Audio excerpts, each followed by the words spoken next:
Algunos de estos clientes de Constanzo le pagan hasta $4.500 por una sola ceremonia.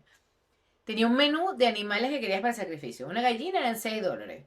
Cabeza de cabra, 30. Una boa por 450. Cebra adulta, 1.100. Y cachorro de león por $3.100. ¿De dónde sacan cebras y leones en la Ciudad de México? Hay un Dark Amazon que no conozco. Ya existía Tiger King para ese momento. No lo dudo de él, que estuviera vendiendo cachorros de león para sacrificarlos. Pero bueno.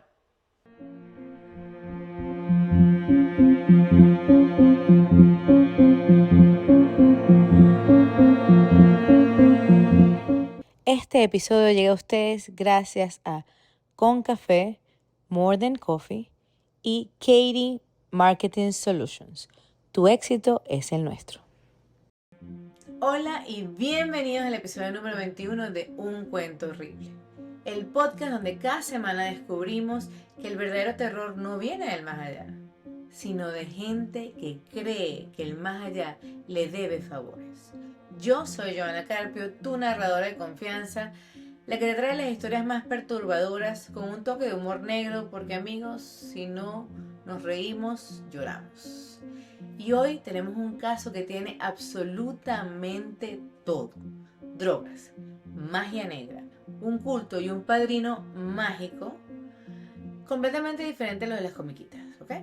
Entonces, si tú eres de los que nunca confía en alguien con mucha seguridad en sí mismo, sabes que el carisma puede ser el disfraz para cualquier monstruo, o solo quieres escuchar un cuento horrible mientras finges que limpias tu casa, este es tu podcast.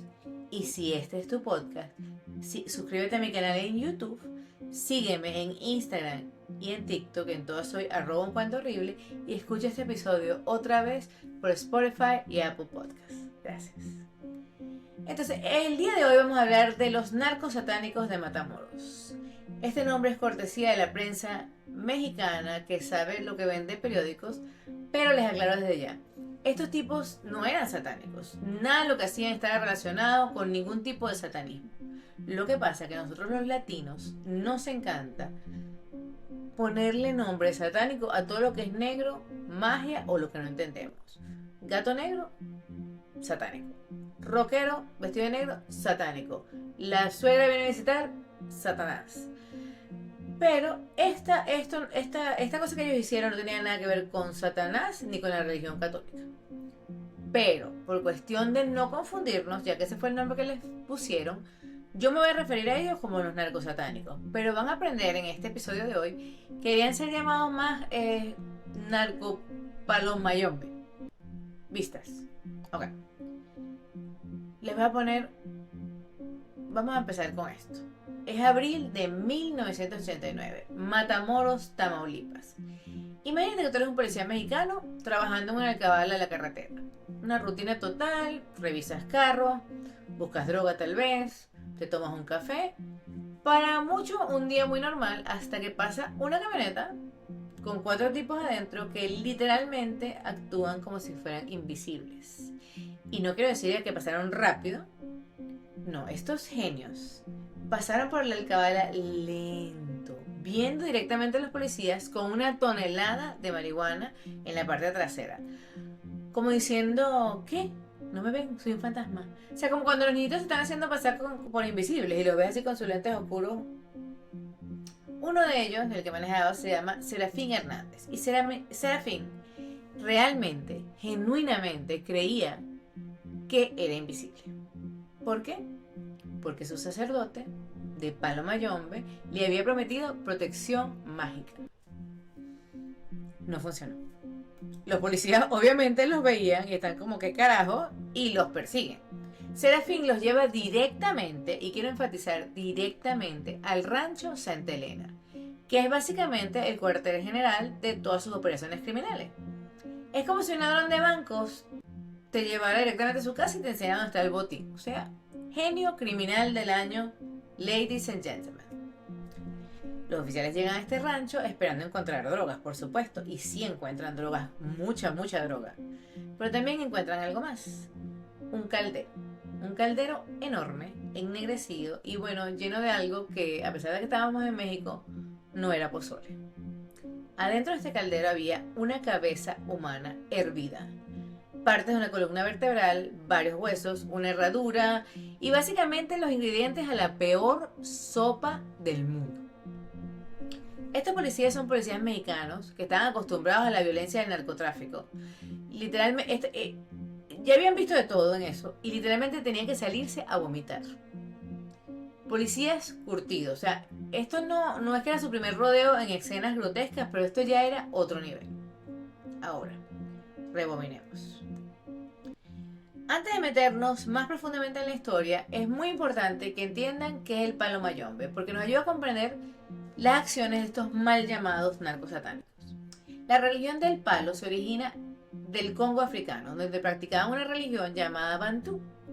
Esta fue traída a este continente por esclavos que llegaron primero a Cuba, quienes mezclaron sus creencias, sus dioses y sus rituales con las católicas. Y así es como se crea la santería.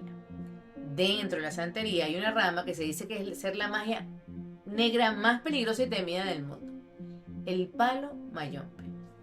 Una de las características más destacadas del palo mayombe es que los espíritus de los muertos intervienen y organizan la vida, las acciones humanas, perdón. Estos espíritus, llamados enfumbes, están dotados de poderes y conocimientos sobrenaturales como clarividencia y control sobre los elementos naturales.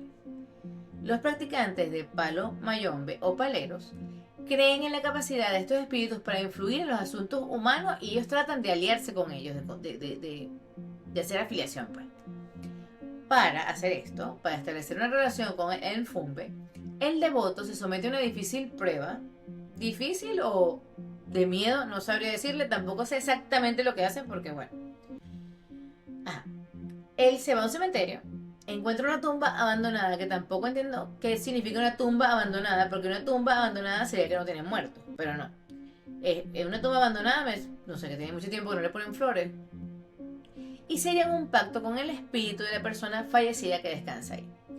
El palero promete alimentar al enfumbe con sangre animal, cigarros, ron y miel por el resto de su vida. Que por cierto, si yo soy la muerta, a mí ninguna de esas cosas, o sea, paso. A mí que me traigan Coca-Cola cero y perritos vivos, yo no quiero sangre de nadie. Ron puede ser, los sábados. Bueno, a cambio de esto, el muerto acuerda trabajar para el palero, conseguirle fortunas, predecir el futuro y llevar a cabo operaciones mágicas de naturaleza constructiva o destructiva, como curar o castigar. Si el muerto acepta, que no siempre es el caso, el pacto se sella, el palero se entierra sus restos y recoge algunos huesos, preferiblemente el cráneo o un dedo, o si es posible todo el esqueleto.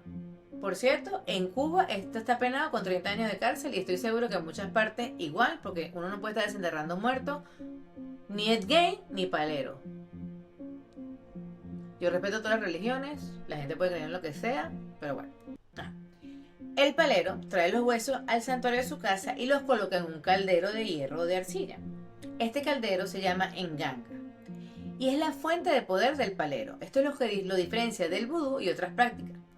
Ese caldero es llenado con una variedad de elementos tomados de la naturaleza, palos de árboles, tierra, minerales, restos animales y objetos metálicos como machetes, clavos y cadenas. Entonces, este enganga se convierte en la materialización del enfumbe. Es un nuevo cuerpo, le permite recuperar algunos atributos específicos de la vida como el crecimiento, las necesidades y los deseos. El espíritu que vive en el enganga está dotado de la habilidad del habla y los sentimientos. Se convierte en un ser independiente. Básicamente el palero le creó un cuerpo en este caldero para que el espíritu de alguien que ya existió pueda manifestarse. De hecho, los engangas tienen tantas emociones humanas como nosotros, o sea, pueden exigir, abusar, perdonar, amar, vengar, matar o sanar. Si el enganga está celoso, puede separar a su dueño de su esposa. Y si es benevolente, puede matar a sus enemigos. No hay ningún aspecto de la religión del palo que no requiera la participación del enganga. Por cierto, aquí va a haber mucho chinazo, me parece, hablando tanto de palo. Bueno, otra cualidad de los enganga es que pueden evolucionar tipo Pokémon súper hardcore, ¿no? O sea, si tú quieres que tu enganga sea más inteligente, le echas un cerebro. Si quieres darle más fuerza, le das el cuerpo musculoso a alguien que hace ejercicio. Y si quieres darle juventud, la sangre de un niño. Es como que creas tu propio Frankenstein espectral. O sea, en la magia, lo parecido atrae lo parecido. Si algo representa juventud, esa cualidad se transfiere al enganga. Esto es muy importante para entender lo que viene. Y les quiero decir que en la religión de Palo Mayombe, todas estas cosas que le meten al enganga, ellos hacen sacrificios animales, pero nunca hacen sacrificios humanos. Está prohibido. Pero bueno, sigamos. Entonces, comencemos ahora a conocer al señor Adolfo de Jesús Constanzo, o mejor conocido como el padrino de Matamoros. El padrino de Matamoros no como el que te va y te pone el agua, sino era más o menos como el Godfather, lo que se quería inferir con este nombre, ¿no? Él nació el 1 de noviembre de 1962 en Miami, Florida. ¡Ja! Sorpresa. Nació en Miami. ¿Cómo terminó en Matamoros? Ya va, ya les cuento. Su mamá, Delia Aurora González del Valle, era una inmigrante cubana que lo tuvo cuando ella apenas tenía 15 años. Ella enviudó un poco después, que vida, a los 15 años, ¿no? Y decidió irse a vivir con Constanzo a Puerto Rico. ¿Por qué le llaman Constanzo? Tampoco lo sé. Me parece que era un apellido. Mientras estaban en Puerto Rico, Constanzo fue bautizado católico e incluso fue monaguillo. Pero a sus escasos 9 años, su madre comenzó a enseñarle los rituales y la magia de Palo Monte y de Palo Mayombe. Para 1976, con apenas 14 años, Constanzo ya era un engüello, o aprendiz practicante de un tatá, que es el brujo maestro del palo. Su padrino de ocultismo, además de enseñarle los rituales, los hechizos, los amarres, los sacrificios de animales, también le enseñó la mejor forma de hacer dinero con sus habilidades. Este padrino ya tenía como plata haciendo su trabajo para narcotraficante y le dio a Constanzo la lección número 1 de su vida. Deja que los que no creen se metan con drogas. Nosotros lo que haremos es dinero de sus idioteces. Esta frase se convertiría en el mantra de la vida de Constanzo. Incluso la aplicaría a sus seguidores, a los cuales le tenía estrictamente prohibido drogarse. Entonces todo lo que pasa aquí, amigo, fue con esa gente sana, sin nada de droga, Dios mío. No les advertí, este cuento es horrible, como siempre. La madre de Constanzo comenta que por este tiempo, él comenzó a demostrar poderes psíquicos. Supuestamente, Constanzo predijo el intento de asesinato de Ronald Reagan en 1981. ¿Cómo lo habría adivinado? O sea, dijo, van a intentar matar a un presidente americano. Eso no pasa como cada 3 años aquí. Bueno, mentira, no sé. En ese mismo año, Constanzo fue arrestado 2 veces. Una de ellas por intentar robarse una motosierra de una tienda. ¿Cómo te robas una motosierra? ¿Estás cargando así? Bueno, si la prendes, me voy así. Bueno, pero no se la puedo robar. Difícil. Bueno. Ya para 1983, Constanzo se fue de Ciudad de México con un contrato para modelar, porque él era guapo para la época. Medio... Bueno, vi las fotos súper ochentoso, con un mullet, pero uno siempre se imagina como un tipo feo y blanco haciendo brujería, pero no, contractivo. Y mientras modelaba, pasaba su tiempo leyendo el tarot en la zona rosa de México. Cuando terminó su contrato, regresó a Miami, pero no sin antes llevarse a sus 2 primeros discípulos, Martín Quintana y Omar Orián. Ambos se convertirían en sus amantes. Constanzo era bisexual. Para mediados de 1984, los 3 se mudan permanentemente a Ciudad de México, donde comenzarían a formar un culto y a hacer muchísimo dinero haciendo limpias. Porque el negocio de la brujería, bueno, tenía su plata. En sus diarios, él decía que tenía hasta 31 clientes regulares, entre ellos gente de política, narcos, doctores, modelos y gente de farándula. Para que sepan, yo me sé un chisme, que no voy a decir todo, pero yo sé de alguien que aquí en esta ciudad donde yo vivo, empezó a hacer una brujería para quedarse con un novio, con un tipo. X, que me parece, chamo, si hace brujería pide real, ¿qué está pidiendo que te quedaste con un tipo? Pero bueno. Y después, eso como que todo el mundo lo supo y fue un chisme grandísimo. Pero no sé, a mí me lo contaron. No sé ni siquiera quién es la gente. Bueno, pero la gente sigue gasta plata en eso. Entonces, bueno, algunos de estos clientes de Constanzo le pagan hasta $4,500 por una sola ceremonia. Tenía un menú de animales que querías para el sacrificio. Una gallina eran $6. Cabeza de cabra, 30. Una boa por 450. Cebra adulta, 1100. Y cachorro de león por $3,100. ¿De dónde sacan cebras y leones en la Ciudad de México? Hay un Dark Amazon que no conozco. Ya existía Tiger King para ese momento. No lo dudo de él, que estuviera vendiendo cachorros de león para sacrificarlos. Pero bueno. En tan solo un año, la reputación del poder de Constanzo y su magia era tan grande que incluso ya tenía entre su clientela a varios agentes federales. Sus seguidores y clientes veían a Constanzo como un semidios, alguien a quien admirar y al mismo tiempo respetar, quizás más por miedo que por cualquier otra cosa. Pero lo que era seguro era que la gente que lo conocía creía, por experiencia, que el poder de Constanzo era real. Uno de sus clientes le presenta a Constanzo a la familia del cartel de los Calzada en 1986. Con su encanto y su habilidad para los hechizos, se ganó en poco tiempo a los Calzada. Para el 87 tenía un departamento en la Ciudad de México que lo pagó en efectivo y costaba $60,000 y una flotilla de carros de lujo. El poder místico de Constanzo era tal que la familia Calzada le atribuía todo su éxito a los rituales de palo. Con estos rituales, Constanzo le decía cuándo podían pasar la droga, a qué hora, quién los iba a traicionar y dónde estarían los carteles enemigos o rivales para deshacerse de ellos. Y funcionaba. Llegaban los Calzadas con Constanzo, le preguntaban en ganga a qué hora pasar la droga y ella le decía a tal hora, por este puerto, van a ver quién no sé qué aquí, váyanse por allá, tu enemigo está de tal lado. Ellos iban y todo funcionaba, nunca los atrapaban. Entonces, Constanzo había pasado de ser un brujo adolescente a un brujo de la alta sociedad criminal. Y sabiendo que su magia era la que hacía que los Calzadas tuvieran el éxito que tenían, en abril de 1987 decidió pedirles que le hicieran parte del cartel. Le dijeron que no. El 30 de abril, Guillermo Calzada y 6 miembros de su familia desaparecieron. La policía encontró en la escena del crimen velas derretidas y otros artefactos esotéricos que apuntaban a un ritual. 6 días después, sacaron del río Zumpango 7 cadáveres con señales de haber sido torturados sádicamente. Las señales de que fueron asesinados ritualmente eran obvias. Se le habían cortado los dedos, las orejas, el corazón y sus órganos sexuales. A uno de los cuerpos le habían quitado parte de la columna vertebral. Otros 2 cuerpos no tenían cerebro.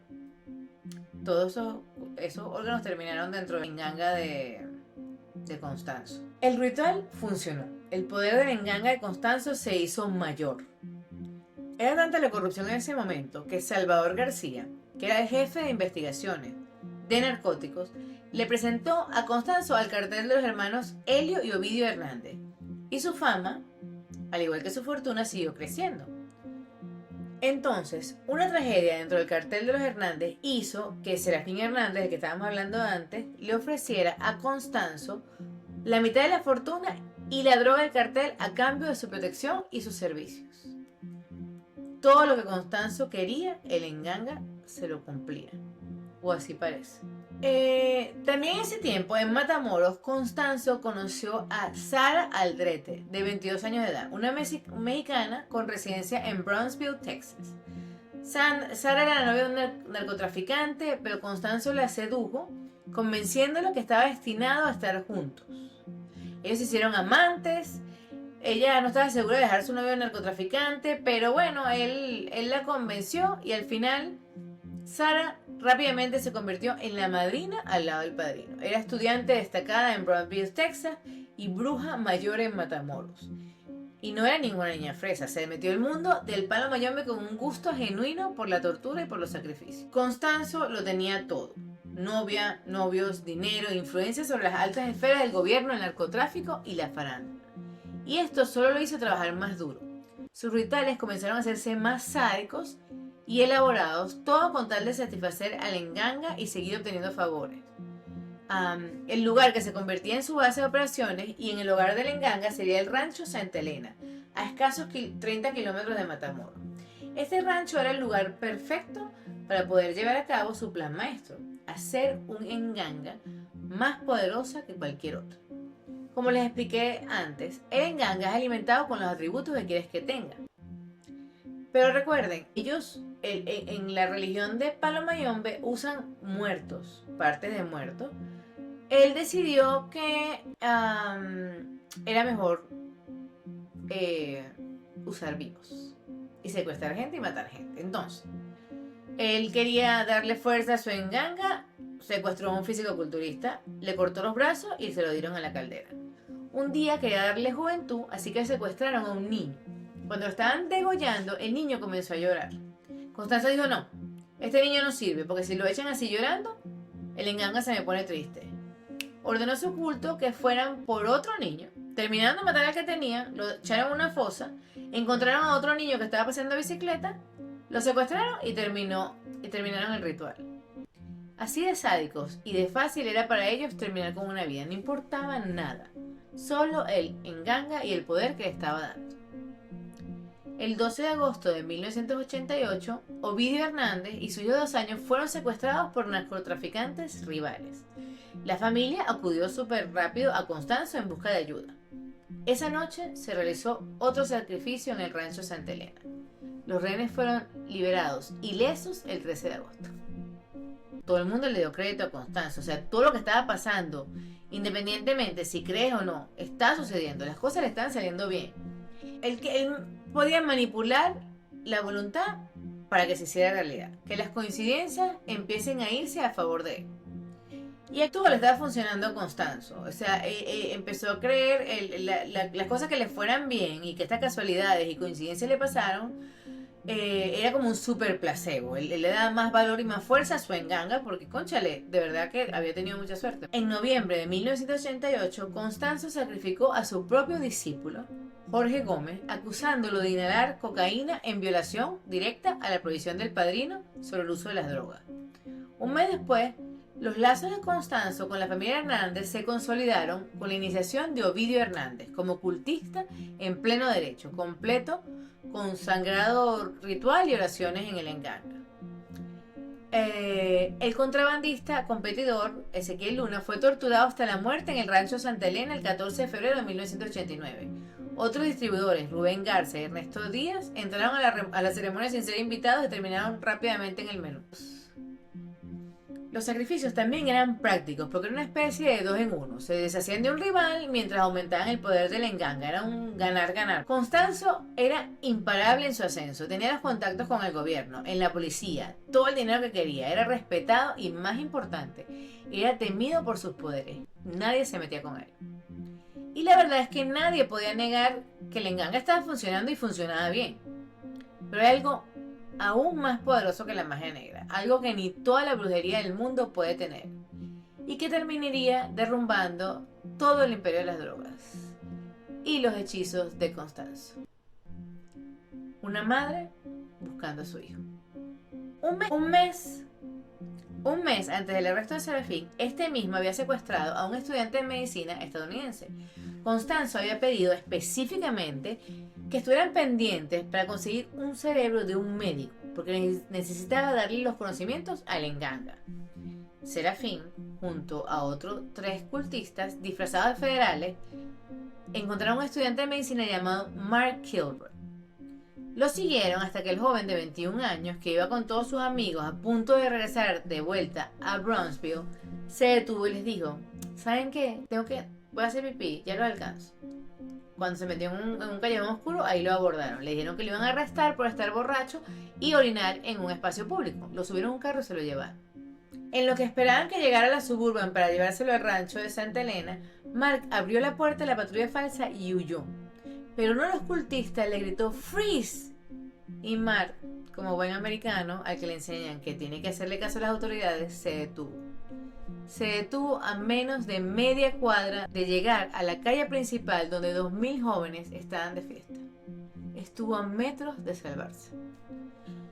Mark fue esposado, lo subieron a la camioneta y para las 2 de la tarde del día siguiente sería asesinado a machetazos por el mismo Constanzo.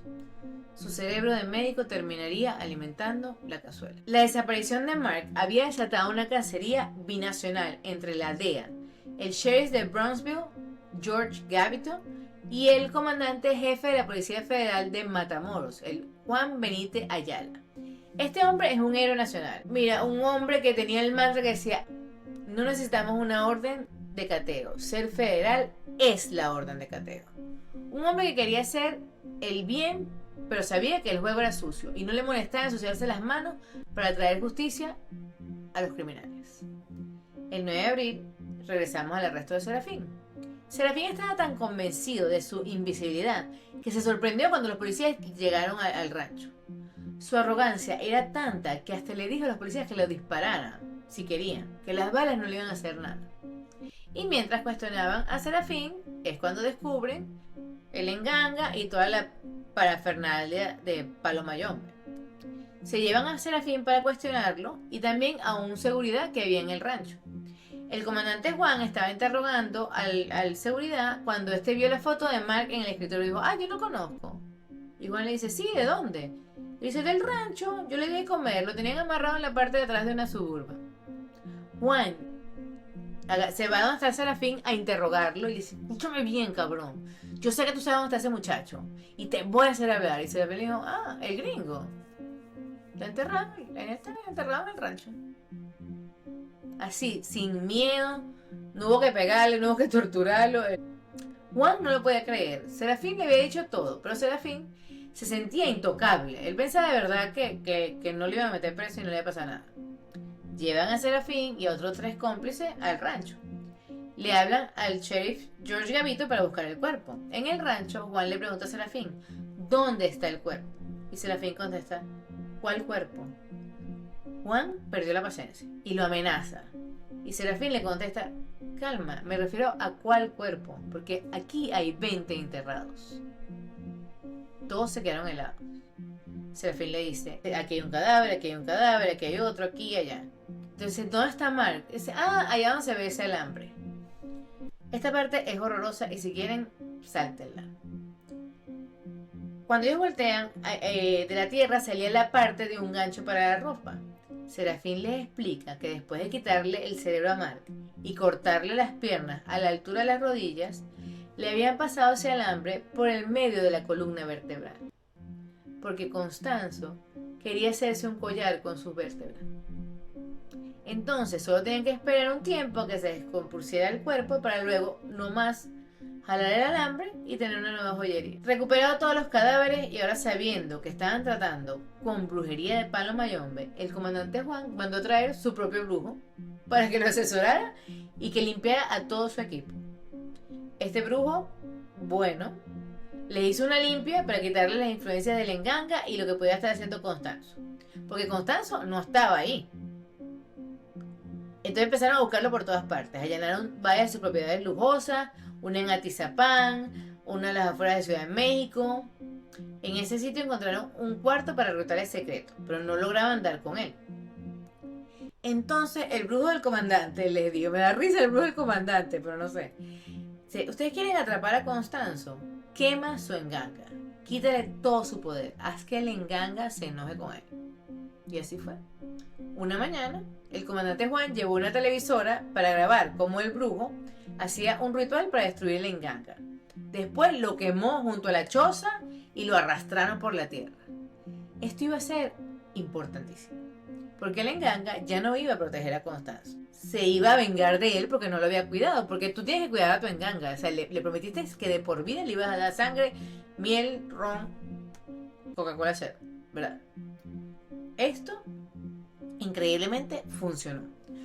Cuando Constanza no, porque es Constanzo, porque es un hombre. Cuando Constanzo vio su enganga quemándose por televisión, le entró la ira y la paranoia. Todo su poder dependía de su enganga y ahora no había nada. Además, él sabía que el enganga lo culparía por no haberlo cuidado. Comenzó a volverse como loco.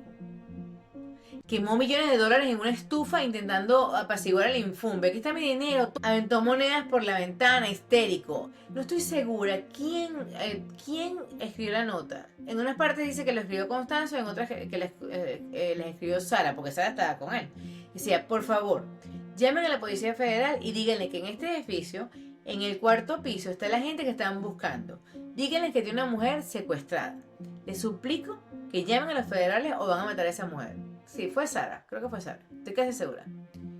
Un muy buen samaritano estaba pasando por ahí y vio la nota y la leyó y la tiró. Porque bueno, a veces la gente no se quiere meter ni con federales ni con gente secuestrada, o quizás simplemente pensó que era una broma, pero no. Al final, lo que terminó con el imperio del padrino fue que 4 días después de que levantaran la nota, una vecina chismosa llamó a la policía porque no la dejaban dormir. Miren, mucho se critica a la vecina chismosa, pero el 90% de los casos de asesinatos seriales se resuelven con una vecina chismosa. Es así. Esto es un dato estadístico verdadero. No, pero debería ser. Y es así como el 6 de mayo, unos policías atendiendo lo que creían que era una pelea de vecinos, fueron recibidos por ráfagas de bala. Pidieron apoyo a los federales, quienes después de una batalla de 45 minutos lograron dar con Constanzo muerto. Muerto, ya muerto. Hay dos versiones de cómo murió Constanzo. La romántica, Constanzo le pidió a su guardaespaldas, el Dubi, que lo matara a él y a Martín, su novio. Cuando el Dubi le dijo que él no podía hacer eso, Constanzo le dio una cachetada y le dijo: si no me matas, te va a ir como la mierda en el infierno. O sea, eso es una amenaza a largo plazo. El Dubi agarró y lo hizo. Esa es la primera versión. La segunda versión, del sheriff George, quien fue a la autopsia, dice que los cuerpos tenían 20 o 30 balazos cada uno. Y para él, lo que pasó es que los policías llegaron con miedo y además llegaron a matar, no a arrestar. Y eso tiene mucho sentido. Tal vez Constanzo tenía en su libreta nombres de políticos, de policías federales, de narcos y muchísima gente importante que no querían que se supiera que estaban asociados con el padrino de Palo Mayombe. Simplemente las órdenes siempre fueron matarlo en cuanto lo vean, porque no lo queremos en la cárcel, no lo queremos hablando allá. Igual, la policía arrestó a 14 cultistas. El Dubi fue acusado de matar a Constanzo y a Martín y le dieron 30 años, solamente por ese crimen, o sea, matar a Constanzo y a Martín. Sara Aldrete Villarreal, la madrina, fue sentenciada inicialmente a 6 años de prisión por asociación criminal. Ella decía que era inocente y que no sabía nada de los asesinatos. Pero por primera vez hay justicia. Porque cuando salió después de los 6 años, se le hizo un segundo juicio, donde se comprobó que tomó parte en varios de los asesinatos, los rituales y todas esas cosas horribles que pasaban ahí. Y fue sentenciada por 60 años. Ahorita está en la cárcel todavía. Y si ella llegara a salir de la cárcel, tiene una orden de arresto en su contra contra el asesinato de Mark Kilroy. Así que básicamente está acabada. Nunca se sabrá el número exacto de víctimas del culto de los narcosatánicos. Oficialmente, en el rancho Santa Elena se recuperaron 23 cuerpos, mientras que en la Ciudad de México se les atribuyen 40 asesinatos más, incluyendo el desmembramiento de Ramón Esquivel, un travesti cuyo cuerpo fue dejado de forma ritualística en la calle. Pero como buena película de terror, las cosas no se acaban aquí. La hermana del novio de Constanzo, Martín Quintana, en junio de 1989 dijo que antes que Sara había una primera madrina que sigue libre y tiene su propio culto en Guadalajara. Y otro cómplice, Omar Orea, antes de morir en la cárcel de SIDA, dijo: nada se ha acabado porque el templo de Monterrey sigue vivo y es mucho más grande que el templo de Tamaulipas. Ay, qué miedo. Entonces aquí lo tienen, la historia de los narcosatánicos. Adolfo, el padrino Constanzo, y Sara, la madrina Aldrete. Un culto que mezcló drogas, magia negra y asesinatos en serie en una de las historias más perturbadoras de la historia del crimen moderno. La moraleja: no te unas a cultos. Y si alguien dice que te puede hacer invisible con un caldero lleno de partes del cuerpo, probablemente deberías correr en la dirección opuesta. También ten cuidado en el spring break, quédate con tus amigos, no te separes del grupo para ir para el baño solo, porque nunca sabes qué tipo de pesadilla podría estar esperando. Y sobre todo, si eres palero y me estás escuchando, te respeto. No creo que estas personas estén haciendo tu religión exactamente, sino que mezclaron eso con su propia locura. Y con esto, amigos, terminamos este episodio absolutamente horrificante de Un Cuento Horrible. Recuerden, no hiervan cabezas humanas en caldero, es lo mínimo que les pido. Nos vemos en el próximo episodio donde probablemente les contaré sobre otro monstruo humano que hace cuestionar tu fe en la humanidad. Como siempre, cuídense. O mejor dicho, cuídense de los otros.